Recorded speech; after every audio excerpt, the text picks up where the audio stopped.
It is a time for some, careful thinking about what wins elections. At the end of the day, it means nothing if we don't have a Congress that will get things done, and we don't have a White House that we can count on to be sane and sober.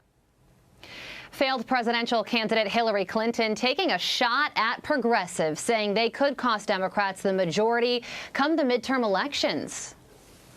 Lara Trump, Fox News contributor, joins us now, as she always does on Fridays. We appreciate you getting up with us on this New Year's Eve. So what do you think? Will Democrats listen to Hillary?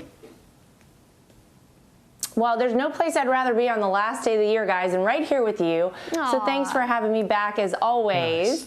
Nice. Are we really using Hillary Clinton as the poster child for winning campaigns? Is she the right person really to be giving advice on this is the question that I initially have. But Todd, to your question, will they listen to her? Probably not. It's as though they have seen the edge of the cliff and they have just walked right off of it. But I think that the alarm bells are sounding for a lot of Democrats. People are realizing it's like the kid who didn't do the project that's due tomorrow morning, and they're panicking, realizing we are heading tomorrow into 2022, a year where they are likely going to basically see a bloodbath in the midterm elections, and it's going to be very hard for them to convince people that their policies have been good for America, because you look at polling literally on everything from the open southern border that we currently have under their leadership to things like defunding the police. Nobody wants any of this stuff. It is bad for America. We have inflation through the roof. People can't afford their basic needs.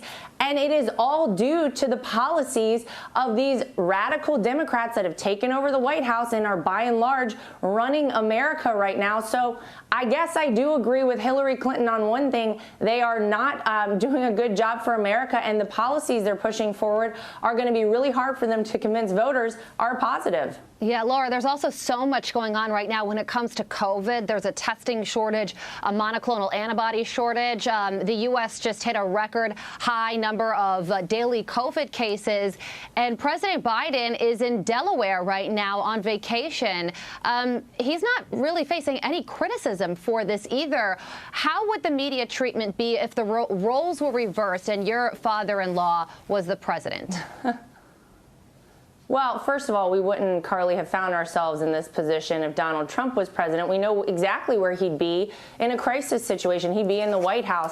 He would have been having talks with the major airlines to make sure that we can rectify the situation, that people aren't stranded all across the country like so many people have been right now. He would have had the testing capabilities already in place so that we don't have this shortage. But who was surprised by this? The best that we've gotten out of Joe Biden, the most the media's pressed him on, is that he likes chocolate chip ice cream. Whenever there is a crisis, everyone in this administration seems to flee. Look at the beginning of the supply chain crisis. Pete Buttigieg on paternity leave. When Afghanistan was falling, where was Joe Biden? Having a vacation at Camp David. Kamala Harris, by the way, when Afghanistan was falling, was shooting that NASA video that went so far to help people like her more. It was very easy for people to connect with her after that NASA video. So this is standard for this administration. When there is a crisis, they all seem to flee. Fight or flight. When you had Donald Trump in the White House, he was a fighter. He was there for the American people, pushing forward. Joe Biden in the White House, he is fleeing and getting as far away as possible. Speaking of your father-in-law and the White House, Senator Lindsey Graham on Trump being Republican nominee for president. Take a listen. You mentioned Donald Trump, Senator. Is he the nominee in 2024? From a policy point of view, he was the most successful president. It is his nomination if he wants it, and he will be in the White House in 2024 if he runs a disciplined campaign. So we've got about 30 seconds remaining on our final show of New Year's of 2021. So our final question of 2021. Care to break any news here, Lara?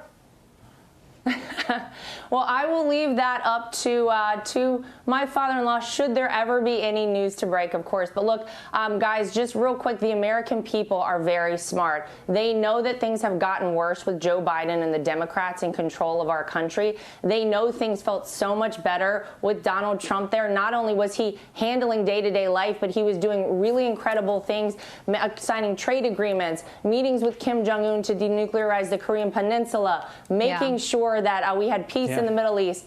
all positives. Laura. People know it. If he comes back, he will win. Laura, thank you so much for joining us on this New Year's Eve. Thank you, everybody, for Happy watching. New Year. Happy New Year.